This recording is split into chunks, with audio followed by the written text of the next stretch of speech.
ਤੈਨੂੰ ਜ਼ੁਲਮ ਕਰਨ ਦੀ ਆਦਤ ਹੈ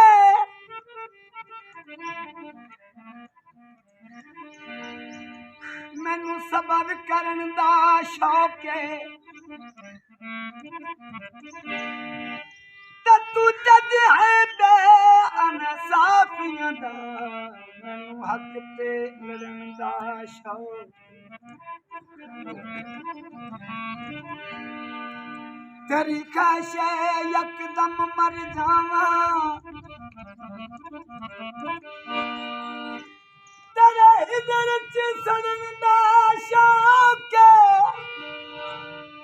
ते भावें कपन रिशाद नसीब न होवे तेरे शहर च दा शौक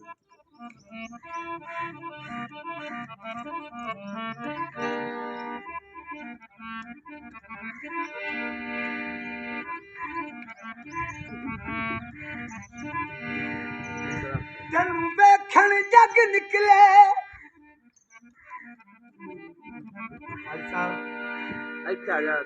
ਤੈਨੂੰ ਵੇਖਣ ਜੱਗ ਨਿਕਲੇ